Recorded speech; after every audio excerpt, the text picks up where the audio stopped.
Hello，大家好啊，我係韓仔啊。咁今期韓仔嚟到嘅咧，就係我哋一線臨心嘅呢個片區啦。揾咗一套咧18萬就可以攞低嘅呢個一房一廳嘅。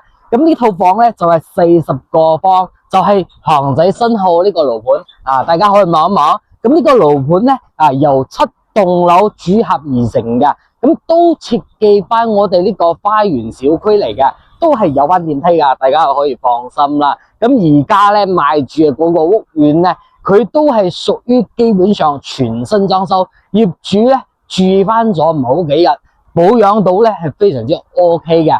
咁同樣啦，我哋買翻啲家私電器啦，就可以翻入去住啦，都可以達到咗即買即入住嘅呢種形式嘅。咁同樣我哋小區呢個管理費咧，只每平方120蚊就可以啦，咁都係非常之平啦。咁而家普遍嘅呢個新房小區咧，都要去到我哋大概2蚊出頭嘅呢個價錢嘅，係咪？咁大家買咗呢度之後咧，交通咧係非常之方便嘅。咁我哋前面咧就有翻我哋呢個公交車站啦。咁公交車咧可以搭翻我哋呢個公交巴士直達我哋沙田地鐵口嘅，就係我哋前面大約咧係13分鐘嘅呢個時間車程嚟噶。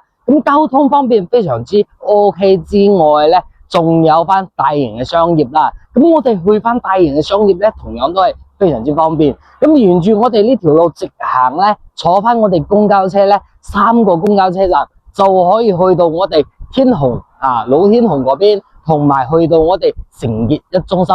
咁我哋買餸呢啲咧就可以往住我哋呢個角度，就喺我哋前面呢個樓盤樓下咧有翻我哋好多超市，同埋我哋呢個大型嘅星豐超市啦。咁過翻去咧都係非常之方便，步行咧都係只得8分鐘左右嘅呢個距離嚟嘅。咁我哋住翻喺呢度咧，衣食住行咧基本上咧係樣樣齊全噶啦。落翻樓之後啦，我哋樓下自身配帶嘅呢個街市啦，已經全部開業晒嘅，有翻我哋早餐店啦、便利店啦、大細嘅呢種餐飲店啦、燒烤店啦，同埋我哋呢邊非常之出名嘅食機嘅呢個一代名機啦，都係非常之 OK 噶。咁韓仔咧唔喺呢度講埋咁多，帶大家去睇翻我哋呢套坐翻40個方嘅一房一廳18萬就可以攞低嘅呢套房先。咁而家韓仔嚟到嘅咧就係我哋呢個屋苑啦。呢個屋苑咧18萬就可以攞低40個方嘅。咁我哋呢個屋苑咧都係全新嘅裝修啦，基本上呢個保養咧都係非常之好嘅。咁同樣啦，業主咧都係住翻冇幾日噶。咁入翻門之後，大家都可以睇翻。咁我哋呢個鞋櫃咧已經全部都搞好咗嘅，吊頂呢啲咧全部都係有埋嘅。咁入翻門之後嚟到嘅咧就係我哋呢個廚房嘅位置。但係我哋呢個廚房咧講真嗰句就細細粒啦，咁唔大啦。咁到時候咧我哋都可以擺翻個電磁爐呢啲咧都係 OK。咁我哋呢個雪櫃咧就挪翻出嚟，唔好擺呢個位置。咁我哋成個40個方可以做翻成咁樣呢個標準嘅一房一廳都唔多見，係咪？咁嚟到嘅咧就係我哋呢邊嘅呢個客廳。咁我哋成個客廳開間嚟講都係好 OK 噶，搭成咗3.8米呢個大開間。咁而家我哋設計嘅咧就係呢個櫃啦。咁呢個櫃咧就係比較窄啲啦，成個開間睇翻起身咧就窄咗好多。咁呢個櫃已經全部搞好嘅啦，都唔使以後自己再做翻個嘅。咁到時候電視機嘅位置咧就擺埋喺呢個位置嘅。咁我哋成個屋苑咧吊頂呢啲咧全部都係有埋，燈呢啲咧都係有埋。咁我哋入翻嚟住咧就買翻個部分嘅家私家電就得噶啦。咁呢個位置就可以擺翻個3人嘅呢個梳化啦。成個空間嚟講咧都係 OK， 完全足夠使用。咁再出翻嚟啦，就係我哋呢邊嘅陽台。呢個陽台都係幾大下，哇！呢邊望翻出去，哇，真係好 OK 啊！前面咧係冇任何呢個遮擋嚟嘅，睇翻出去咧都係非常之開揚啦。咁同樣啦，視野都係非常之開闊啦。咁樓下食飲呢啲啦，都係有埋啦。咁我哋成個陽台開間咧，搭成咗2米幾噶，成個空間嚟講咧，真係 OK 掂水嘅。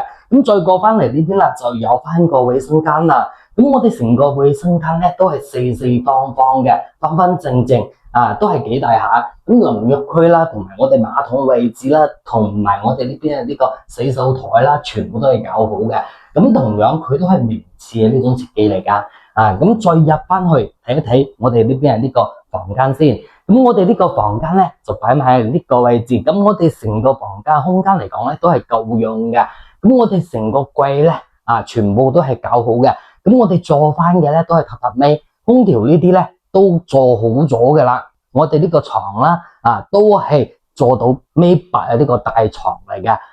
咁我哋地板啦都係搞好嘅。咁同埋呢個門啦，全部都係弄好咗噶啦。咁我哋搬翻入嚟住咧，只需要咧買翻啲家私家件。咁大家可以再次感受下我哋呢個客廳開間咧係好 OK 嘅，好大嘅。咁住翻起身咧係好舒服，望翻出去嘅景觀咧都係好掂水。咁呢個屋苑咧光線咧都係非常之開揚嘅，大家唔使擔心吊頂呢啲咧全部都係搞好咗噶啦。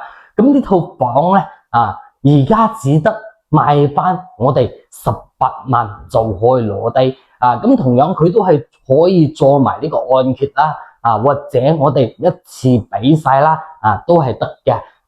咁我哋呢套房咧，佢係屬於晚5唯一嘅，佢就冇任何呢個稅費。咁我哋要交嘅咧，只得翻一個契稅嘅，同埋如果按揭咧，交翻個我哋首期。咁我哋屬於大平台公司，咁呢啲咧都係非常之有保障嘅，大家所以唔使擔心啦。所有嘅呢個過程咧，熊仔咧手續咧，全部都會幫大家辦好嘅。咁呢期視頻啦，同大家介紹咧就差唔多啦。如果大家中意呢套房嘅咧，就可以實地嘅過翻嚟睇一睇、望一望，睇睇我哋周圍嘅環境同埋我哋呢個屋苑啦。如果中意熊仔講翻介紹嘅咧，就可以幫熊仔點翻個關注同埋點翻個 like 啦。咁我哋呢期視頻就講到呢度啦。咁我哋下期再見啦，拜拜。